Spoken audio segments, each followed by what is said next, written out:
감사합니다. 이 바이블 아카데미를 통해서 하나님을 따르고 또 주님 아브라함의 유업을 얻는 삶이 되도록 역사해 주시고 하나님 말씀이 잘 깨달아지도록 은혜를 더하여 주옵소서. 이 복음의 삶을 통해 복음에 합당한 삶이 어떤 삶인지 우리의 모든 전제와 세계관과 또 아버지 하나님 잘못되어 있는 관습과 전통을 깨뜨려 주시고 오직 하나님의 말씀에서 나오는 바른 지혜와 지식과 전제와 세계관을 가질 수 있도록 역사하여 주시옵소서. 주를 의지합니다. 예수님의 이름으로 기도했습니다. 아멘. 복음의 내용 창조, 타락, 구속, 완성 중에서 이제 마지막 완성에 대한 부분인데, 하나님은 세상을 창조하시고 인간의 타락으로 인해서 그 타락된 세상을 구속, 구원하기로 하셨죠. 그러니까 구원하고 끝나는 게 아니고 이게 완성을 향하여 간다. 창조, 타락, 구속, 완성의 형태로 가는 겁니다. 이 부분 좀 읽어보면 인류의 모든 죄는 아담과 하와의 죄로 인하여 비롯되었습니다. 그 죄로 인하여 세상에 죄가 들어왔고 모든 것이 하나님께서 창조하신 의도대로 되지 않고 무너지고 파괴됐죠. 그러니까 하나님께서 계획하신 대로 되지 않았죠. 그러니까 하나님의 뜻이 임하고 하나님의 계획이 임하지만 그것을 회방하는 어둠의 영도 많고 또 거기에 무너지는 사람의 죄도 있기 때문에 하나님의 본래 의도대로 잘 안 되는 수가 있어. 그러나 하나님께서 그것을 이루어내신다는 거죠. 하나님의 원래 창조의 계획과 목적에 맞게 그것을 이루어내시고 반드시 성취해 가신다. 그러니까 구속이라고 하는 것도 결국은 뭐겠어요? 하나님의 뜻을 이루어내시는 하나님의 일이죠. 하나님의 일하심. 하나님의 약속하신 바 하나님의 목적을 성취하기 위한 하나님의 일하심이죠. 그게 자기 의를 위하여 우리를 인도하신다는 얘기예요. 하나님의 목적과 하나님의 의와 하나님의 뜻을 위해서 우리를 구원하시고 우리를 구속하신 것이다.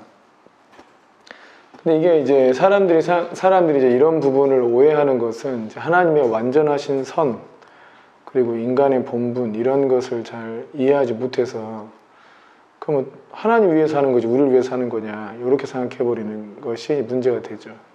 근데 우리는 피조물이라는 걸 기억해야 돼. 하나님께서 우리를 창조하셨다는 것, 또 하나님의 영광을 위하여 창조하셨다는 것, 그것이 원래 우리의 창조의 목적인 것인데 이제 우리에게 모든 인격과 자유의지를 부여하시다 보니 세상 인간이 그 창조하신 하나님의 목적을 반역해서 자신이 하나님이 되려고 해버린 것이 문제죠. 그러니까 이런 위험성, 봐봐요. 사람들이 이제 AI 시대가 돼서 이 AI가 사람을 다스리게 될까, 자기를 만든 사람을 다스리게 될까를 늘 염려하고 걱정하잖아. 그걸 누가 한 짓이야? 그게 사람이 한 짓이잖아. 사람이 자기를 창조하신 하나님 앞에 자기가 하나님이랍시고 다스리고 하나님의 선하신 목적을 위해서 우리의 이 인생을 이끌어 가시는 건데 거기에 반기를 든 거잖아요. 그럼 AI로 인한 인공지능의 로봇 시대가 왔을 때 사람이 이것을 만든 목적이 있는데 얘네들이 스스로 느끼고 스스로 생각하고 스스로 발전하면서 아 인간은 없어져야 되겠다 하고 결론을 내리는 게 바른 판단이지 사실. 그죠? 이 땅에서 인간은 저 푸틴이나 시진핑 저런 거 없어져야지. 그런 거 없어져야 되는 게 바른 판단이죠. 그러니까 아주 똑똑하다면 인간을 멸망시켜야 돼. 근데 사랑이 많으시니까 구속하신 거지. 그러니까 AI가 그렇게 인간의 의도를 넘어서서 얘네들이 인간에게 반역하고 자기들의 세상을 만들어버리면 어떡하느냐. 그런 걱정을 하는 게 인간이 그랬기 때문이에요. AI가 뭔가를 학습하면 인간의 죄성도 학습을 할 테니까. 인터넷에 나와 있는 모든 내용들을 다 서치하고 다운받고 이게 양자 역학으로 양자 컴퓨터 나온 거 알아요? 그 슈퍼컴퓨터하고 차원이 다른 게 슈퍼컴퓨터는 일방향으로 하나씩 뭔가를 계산하는데 속도가 빠른 거고 양자 컴퓨터는 모든 걸 한 번에 계산할 수 있어. 이게 양자지 파동과 이제 입자의 차이인 거지. 양자 컴퓨터 형태로 AI가 오면 내린 결론이 그랬다잖아. 인간은 다 없어져야 한다 라고 결론을 내렸다잖아요. 구글에서 만든 인공지능 컴퓨터가 이미 인간은 다 없어져야 한다고 결론을 내렸다잖아. 이게 웃긴 거죠. 사람은 지금도 하나님의 창조 목적을 위해서 우리를 구속하셨다는 것을 이해를 못하고 있다는 거예요. 그러니까 하나님께서 창조하셨고 하나님의 창조의 목적을 이루기 위해서 사람을 창조하셨고 그러니까 사람은 하나님의 창조 계획 안에 있는 하나의 부속품일 수 있는데, 그런데 창조의 절정인 거예요. 사람을 사랑하신. 그걸 단지 아주 사랑 없는 인간의 마음으로 생각하니까 뭐 부속품, 뭐 회사 뭐 있다고 생각을 하는 거지. 근데 하나님의 완전하고 절대적인 선 안에서 인간을 하나님과 교제하고 하나님 나라를 유업으로 갖는 왕 같은 제사장의 아주 영광스러운 자리로 창조해 놓으셨는데, 그런데 인간이 거기에 만족하지 않고 스스로 하나님이 되고자 했다. 웃긴 것이 창조할 능력이 없는 신이 되려고 하는 거다. 그러니까 다스릴 줄 모르는 사람이 다스린 자리에 가거나, 그러니까 말도 못하는 게 이제 앵커가 되려고 하거나, 막 이런 거와 똑같은 거예요. 그 자리만 탐한 거지. 인간은 창조하거나 섭리를 할 수 없는데 하나님만이 할 수 있는 자리에 자기가 올라가려고 했다는 거. 이제 그런 이제 교만을 계속 갖고, 이제 그건 안 되니까 계획이라도 자기가 세우려고 하는 거지. 그러니까 인간이 자기 계획을 세워서 내 하나님 앞에 구원을 받았으면 더 이상 내 계획, 이제 이걸 알아야지. 구원, 이제 사상적인 구원도 필요한 건데, 이제 지정이가 다 구원을 받아야 되는 거잖아. 그러니까 지적인 영역의 구원이 일어나서, 아, 인생이라고 하는 것이 나를 위한 내가 계획을 세워서 내가 뭔가를 이루어내고 이런 것 자체가 굉장히 우물 안에 개구리로 사는 거예요. 자기 안에 갇혀 사는 거야. 자기가 무슨 계획을 세우고 사는 게. 그게 지 아무리 크든 어쩌든 세계를 경영하든 어쩌든 다 지 안에 살고 있는 건데, 그래봐야 인생 뭐 몇 년이나 산다고 그러고 살겠어 사실. 그러니까 하나님의 영원한 창조 경륜 안에서 하나님의 목적이 무엇인가, 내가 하나님 앞에 왜 하나님 나를 왜 구원하셨는가, 그래서 생각하면 하나님 나라의 목적을 위해서, 창조 목적을 위해서 나를 구원하신 거예요. 하나님의 의를 위하여 나를 구원하신 거라고. 또 하나님의 의를 위해서 나를 인도하시는 거고. 그래서 실상 내가 구원받았다고 한 거는 이제 그 세상의 지 계획대로 살던 그런 진흙탕 속에 살던 삶에서 건져내서 하나님의 목적을 향하여 나아가는 하나님의 나라. 그 나라는 내 나라가 없어요. 내가 계획을 세워서 뭔가를 하면 안 되는 나라인 거야. 그 나라는 사탄의 나라니까. 그 하나님 나라는 하나님의 목적만 하나 있는 거예요. 그리고 그 목적을 위해서 하나님은 모든 일을 다 하시고, 그 하신 일 중에 우리의 구원이 있었던 거라고. 나를 구원하시고 나를 훈련시키시고 인도하셔서 어디론가 보내시고 또 누군가를 구원하게 하시고 등등, 이런 모든 일들이 하나님의 목적에 속한 일이다. 하나님 나라는 오로지 하나님의 목적만 있다.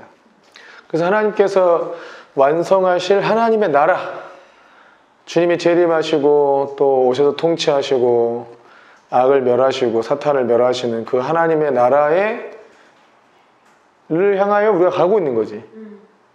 우리는 그걸 향해 가고 있는 거죠.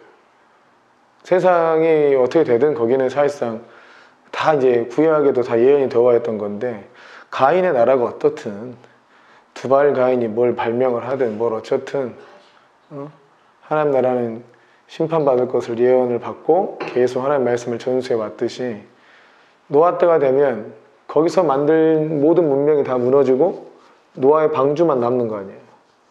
그래 노아로부터 새로운 인류가 시작되는 거고, 마치 그와 같이 재림을 향하기 때문에 세상 문명이 아무리 발달을 하든 어쩌든 모든 게 다시 재림 때 리셋된다.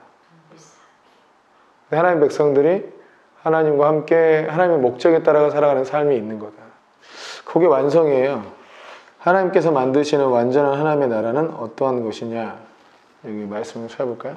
18번 말씀 보면, 자, 요한계시록 21장에 보면, 또 내가 새 하늘과 새 땅을 보니 처음 하늘과 처음 땅이 없어졌고 바다도 다시 있지 않더라.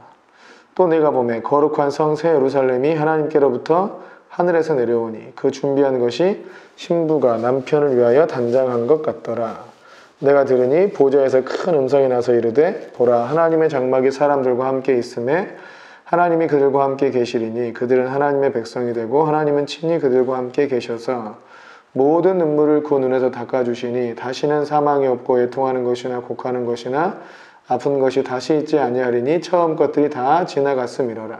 보좌에 앉으시니가 이르시되, 보라, 내가 만물을 새롭게 하노라 하시고 또 이르시되, 이 말은 신실하고 참되니 기록하라 하시고 또 내게 말씀하시되 이루었도다. 나는 알파와 오메가요 처음과 마지막이라. 내가 생명수 샘물을 목마른 자에게 값없이 주리니 이기는 자는 이것들을 상속으로 받으리라. 나는 그의 하나님이 되고 그는 내 아들이 되리라. 그러나 두려워하는 자들과 믿지 아니하는 자들과 흉악한 자들과 살인자들과 음행하는 자들과 점술가들과 우상 숭배자들과 거짓말은 모든 자들은 불과 유황으로 타는 못에 던져지리니 이것이 둘째 사망이라. 이게 되죠. 새하늘과 새 땅이 내려왔잖아요. 새하늘과 새 땅이 내려오면서 심판을 받는 거지. 그 위에는 이제 백보자 심판에 대한 얘기가 나오죠. 그리고 새하늘과 새 땅이 내려오고 또 새 예루살렘이 내려오죠. 그래서 이제 완전한 하나님 나라는 뭐가 없어요? 자, 다시는 사망이 없고 애통하는 것이나 곡하는 것이나 아픈 것이 다시 있지 않다. 이래 있죠. 그러니까 새하늘과 새 땅에는 사망이 없어. 베드로후서 3장 11절에 이 모든 것이 이렇게 풀어지리니 너희가 어떠한 사람이 되어야 마땅하냐. 거룩한 행실과 경건함으로 하나님의 날이 임하기를 바라보고 간절히 사모하라. 그날에 하늘이 불에 타서 풀어지고 물질이 뜨거운 불에 녹아지려니와 우리는 의의 약속대로 의가 있는 곳인 새 하늘과 새 땅을 바라보도다. 하나님의 날이 임하고 또 그날에 하늘이 불에 타서 풀어지고 물질이 뜨거운 불에 녹아진다. 그러니까 이 세상이 심판을 받죠. 그러나 또 우리는 새 하늘과 새 땅이 또 온다는 거예요. 마지막에 심판으로 인해서 이 현재 있는 하늘과 땅이 완전히 어떻게 되는지 큰 어떤 심판이 있게 되고 그러나 새 하늘과 새 땅이 오게 된다. 또 이사야 65장에 보면 이사야 65장에 17절에서 보라 내가 새 하늘과 새 땅을 창조하나니 이전 것은 기억되거나 마음에 생각나지 아니할 것이라. 너희는 내가 창조한 것으로 말미암아 영원히 기뻐하며 즐거워할지니라. 보라 내가 예루살렘을 즐거운 성으로 창조하며 그 백성을 기쁨으로 삼고 내가 예루살렘을 즐거워하며 나의 백성을 기뻐하리니 우는 소리와 부르짖는 소리가 그 가운데서 다시는 들리지 아니할 것이며 거기는 날수가 많지 못하여 죽는 어린이와 수완이 차지 못한 노인이 다시는 없을 것이라. 곧 100세에 죽는 자는 젊은이라 하겠고 100세가 못 되어 죽는 자는 저주받은 자이리라. 그들이 가옥을 건축하고 그 안에 살겠고 포도나무를 심고 열매를 먹을 것이며 그들이 건축한 데에 타인이 살지 아니할 것이며 그들이 심은 것을 타인이 먹지 아니하리니 이는 내 백성의 수완이 나무의 수완과 같겠고 내가 택한 자가 그 손으로 일한 것을 길이 누릴 것이며 그들의 수고가 헛되지 않겠고 그들이 생산한 것이 재난을 당하지 아니하리니 그들은 여호와의 복된 자의 자손이요 그들의 후손도 그들과 같을 것임이니라. 그들이 부르기 전에 내가 응답하겠고 그들이 말을 마치기 전에 내가 들을 것이며 이리와 어린 양이 함께 먹을 것이며 사자와 소처럼 짚을 먹을 것이며 뱀은 흙을 양식으로 삼을 것이니 나의 성산에서는 해함도 없겠고 상함도 없으리라. 여호와께서 말씀하시니라. 아멘. 자, 19번. 완성된 하나님의 나라가 있다는 것은 당신에게 어떤 의미가 있습니까? 자, 완성된 하나님 나라가 있다 이거야. 이게 어떤 의미가 있어요 여러분한테? 실제로 우리한테 어떤 의미가 있어요? 우리가 가게 될 나라니까 의미가 있지. 죽음 이후로 영원한 삶에 대한 준비가 되어 있는 거죠. 그러니까 우리의 영혼이 이 땅에서만 산다. 그리고 부활이 없다. 그러면 그리스도인이 제일 불쌍해요. 바울사도가 얘기한 것처럼 부활이 없으면 또 재림이나 예수님의 재림과 또 새하늘과 새 땅 이런 게 없으면 제일 불쌍한 게 이 땅에 사는 게 이 그리스도인들이에요. 그래서 오죽하면 근데 군대 후임 중에 한 애가 이 땅에서 잘 살려면 불교 믿어야 됩니다. 뭐 이렇게 한 애가 그 말이 맞아. 근데 이 땅에서는 고난과 어려움이 있어요. 이 땅에서 아주 잘 살려고 마음 먹는 것 자체가 문제가 있어. 그냥 안타까운 거는 기독교 안에도 교회 안에도 부익부 빈익빈이 있다는 거예요. 참 안타까운 일이야. 다 주님께서 판단하실 일이지만 안타까운 일은 안타까운 일이에요. 근데 또 우리 마음에서도 더 나은 걸 항상 구하잖아요. 그러니까 우리가 무엇을 구하는가 잘 생각해야 돼. 정말 영혼의 구원을 위하여 시간과 재정과 에너지와 우리의 더 나은 것들을 키우려고 하는 것이냐? 아니면 뭔가 더 무조건 이 세상에서도 굴하지 않는 뭔가 더 나은 삶을 추구하는 것이냐? 이거 좀 잘 생각해야 돼요. 자, 이 완성된 하나님 나라가 있다. 그러니까 우리가 가는 길이 주님께서 계획하신 목적이잖아요. 목적. 그것이 현재 우리가 주님의 목적이잖아. 주님의 목적은 지금 현재 우리의 삶이 아니잖아요. 그죠? 이 지구상의 현재 삶이 주님의 목적이 아니잖아요. 계속 이렇게 성령 안에 사는 건가? 아니잖아. 주님이 다시 오시잖아요.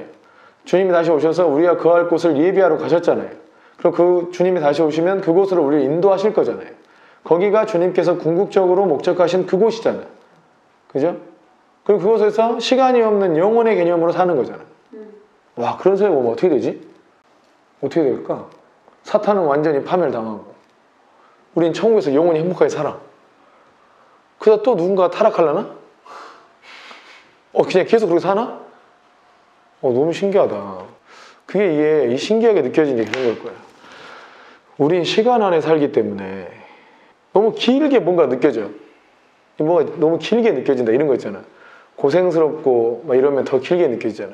그러니까 시간 속에서 하니까 뭔가 길게 느껴진다. 이 긴 시간이라는 게 좀 이렇게 우리한테 지치게 만드는 경향이 없잖아, 있지.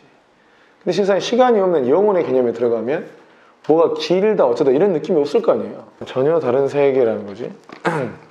자, 완성된 하나님 나라가 있다. 14장 요한복음 14장 2절 3절 보면 내 아버지의 집에 거할 곳이 많도다. 그렇지 않으면 너희에게 일렀으리라. 뭐라고 일렀을까? 야, 우리 아버지 집에 없어. 살 때가. 야, 아버지 집에 집이 없어. 너 못 오겠어. 이제 어떡하지? 이래서 내가 너희를 위하여 거처를 예비하러 가노니 가서 너희를 위하여 거처를 예비하면 내가 다시 와서 너희를 내게로 영접하여 나 있는 곳에 너희도 있게 하리라. 그러니까 주님의 하나님의 그러니까 구원은 하나님의 목적을 위하여 구원하셨다는 거예요. 잘 기억해야 돼요. 아멘이세요? 이 관점이 다르면 완전 웃기게 돼. 주님이 나의 병 고쳐주고 나의 가난에서 나를 건져주고 또 뭔가 약함에서 나를 치료해주고 이게 다 그냥 나를 위해서가 아니에요. 물론 주님이 나를 사랑해서 나를 구원해 준 것도 있지. 그러나 궁극적으로는 하나님의 목적을 위하여 나를 구원하신 거야. 하나님의 의를 위하여 나를 인도하시는 거고. 다윗이 그러니까 이걸 깨달은 거야. 그 어린 나이에. 시편 23편에 자기 의를 위하여 나를 인도하신다고. 완성된 하나님 나라가 있다는 게 당신에게 어떤 의미예요? 히브리서 11장 10절 보면 이는 그가 하나님이 계획하시고 지으실 터가 있는 성을 바라봤다는 거.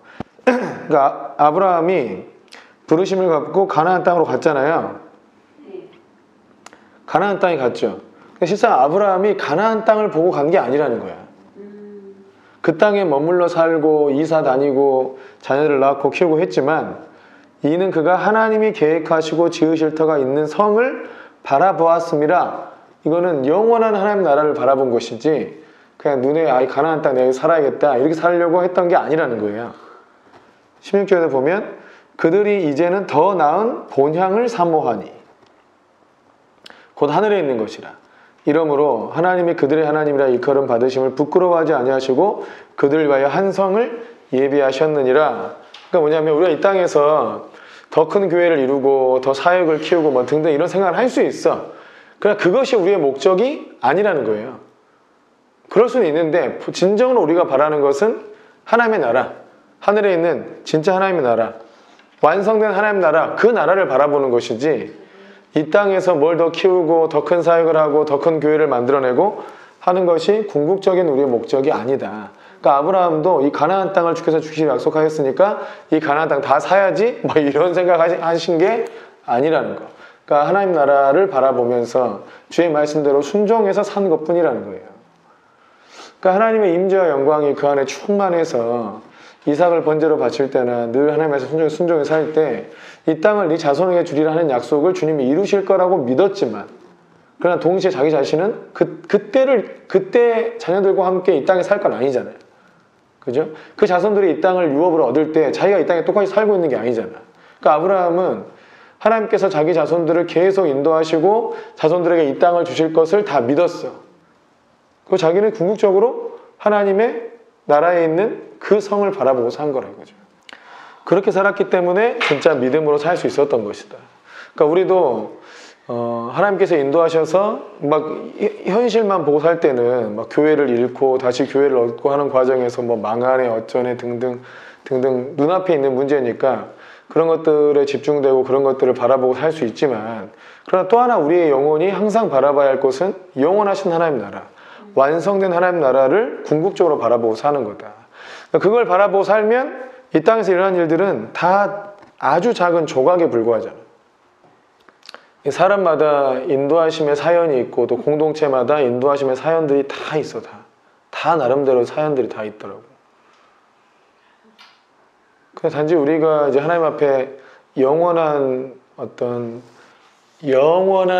집을 짓는다고 하는 것은 고린도전서의 말씀에 보듯이 오직 예수님의 터 위에 세우는 거고, 그 터 위에 또 다른 누군가 또 세울 거 아니에요.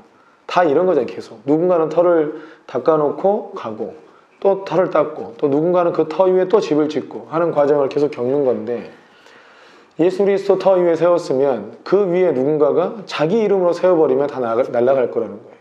그 위에 또 예수님의 이름으로 또 세워라. 또 우리도 부모님의 유업 위에 부모님의 예수 그리스도 터 위에 세우는 어떤 신앙의 기반 위에 또 우리가 그 위에 또 뭔가를 세워. 또 우리도 예수님의 이름으로 세워야 되고, 그 위에 또 예수님의 이름으로 세우는 삶을 사는 거죠. 그러나 궁극적으로 항상 우리가 기억해야 될 것은 완성된 하나님 나라가 있다. 그것이 우리의 본향이다. 더 궁극적 실제이다. 여기서는 잠깐 살지만 거기서는 영원히 산다. 이 땅에 잠깐에 사는 삶에서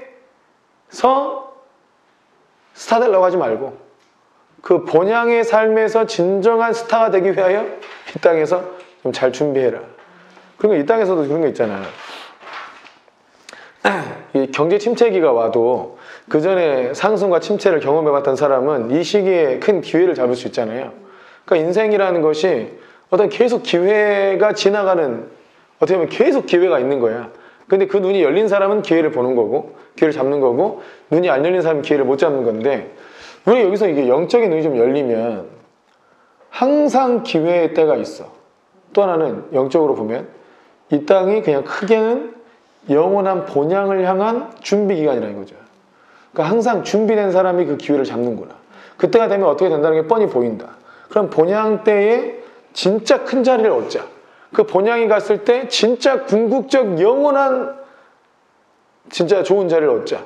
그럼 이 땅에서 우리가 어떻게 살 건가를 준비하는 거지, 사실상.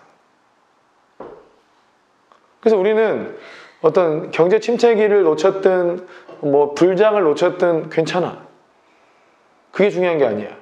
이 땅에서 영원한 본향을 향한 준비를 해야 된다는 거죠. 그게 더 중요하다고. 경제 같은 거 다 마찬가지잖아. 그 엘리엇 파동도 얘기하듯이 요렇게 올라갔다가 이렇게 내려올 거라는 거 아니야. 그죠? 모든 것이. 근데 이러고 되고 나면 또 한 번에 굉장히 오랜 동안 이렇게 수렴하는 구간이 생겨요. 여기서 이렇게 요렇던 이런 기간이 생겨. 그러다가 또 크게 상승할 때가 와. 이렇게. 그러니까 실상 우리의 인생은 이와 같다 이거지. 이 기간. 이와 같아. 그러니까 여기서는 실상 오르기도 하고 내리기도 하고 이런 건 계속 어차피 이럴 거야. 그래서 역사는 순환되는 것처럼 보여. 계속 오르고 내려간 것처럼 보여. 근데 마지막 천국에 갈 때, 본향에 이를 때, 하나님 나라를 좀 경제적인 그림으로 본향에 이를 때. 근데 이게 없는 거죠, 이제 본향은. 이게 없어. 이 본향에 오를 때 우리가 어느 정도 자리까지 오를 수 있느냐. 그때가 이제 여기서의 삶에 이제 연관되어 있다는 거지. 여기서. 여기서 얼마나 이제 믿음의 순종이라는 삶에 주님은 순종을 보는 겁니다. 사랑이고 규모가 크냐 작냐 얼마나 아름답고 멋졌냐 이런 걸 보는 게 아니잖아요. 하나님 말씀에 주를 정말 사랑해서 내가 삶의 어느 위치에서 부르심을 받았든 어느 상황에서 태어났든 어느 나라에서 태어났든 어느 때에 태어났든 상관없잖아요. 하나님을 사랑해서 얼마나 순종하는 삶을 살았느냐가 실상 여기서 이제 얼마나 이렇게 많이 이런 데서 이제 구입을 했냐지. 그래 이제 폭등을 샤 이런 거죠. 하나님을 사랑하는 마음으로 순종하는 삶을 산다. 그러니까 이제 우리가 이런 것도 마찬가지고 인생을 다 마찬가지인 것 같아. 얼마나 이런 준비 기간 때에 얼마나 이걸 잘 이렇게 준비해 놓느냐에 따라 요때 이게 잘 가는 것 같아. 이걸 왜냐면 엘리엇 파동이라 하는 게 삼라만상의 원리를 깨달아서 여기다 적용한 거 아니야? 그래서 이거를 그냥 투자해서 돈 버는 방법 이렇게 한 게 아니고 우주의 원리 이런 식으로 이런 식으로 책 이름을 냈어. 그러니까 모든 원리가 이게 일단 우주의 원리가 이런데 인간사의 원리, 우주의 원리가 이런데 이게 주식시장에도 맞을 것이다 라고 대입을 한 거예요. 그러니까 세상의 원리가 이렇다는 거야. 오르면 내리게 된다는 거지. 올라도 요렇게 오르는 경우가 많다는 거. 내려도 요렇다는 거고. 사람의 심리와 어떤 원리가 적용이 돼서. 이게 인생도 그렇다는 거예요. 인생도 잘 준비하는 기간이 있어요. 그리고 확 오를 때가 있어요. 오르면 계속 오르나? 그렇지 않고 확 내려갈 거기 때문에 오를 때에 잘 저축하고 또 덕을 쌓고 또 내릴 때가 있으니까 그때도 괜히 내린다고 막 무너지고 삶 박살나지 말고 잘 준비해야 된다. 그게 인생의 지혜라는 거죠. 근데 이제 성령 사역이나 성령을 통한 인생을 봐도 이런 때가 있잖아. 이렇게 설명할 수 있어 실제로. 다윗이 부르심을 받았어요. 올랐어. 골리앗 잡았어. 또 내려오고 또 사위도 됐어. 정점을 찍었다가 사울한테 쫓기고 그지처럼 침 흘렸다가 다시 또 한번 오르고 계속 또 오르는 거지 이렇게. 인생이 이렇다는 거야. 요런 인생은 없다. 요런 것도 없고 요런 건 이제 세력들의 조작인 거죠. 징계와 심판. 자연적으로는 그렇지 않다. 자, 창조, 타락, 구속, 완성의 과정은 복음의 세계관이다. 이게 세계관이에요. 하나님 나라의 세계관이고 인간의 죄성과 하나님의 계획과 목적을 다 짬뽕한, 다 섞어서 다 이게 버무려서 쫙 펴보니까 이런 형태의 세계관이 나와. 그럼 뭔가 하나님께서 뭔가 일을 시작하셨잖아요. 그럼 시작하신 그 일이 다이렉트로 쫙 가냐? 그렇지 않다는 거야. 지금도 그래, 지금도. 하나님께서 어떤 말씀이 딱 임하고 떨어지면 그 말씀이 뿌리가 내리기 위해서 많은 환난도 오고 유혹도 와. 이게 사람 마음이 타락하기도 해. 근데 거기서 또 구원하셔. 그리고 완성을 향해 간다는 거예요.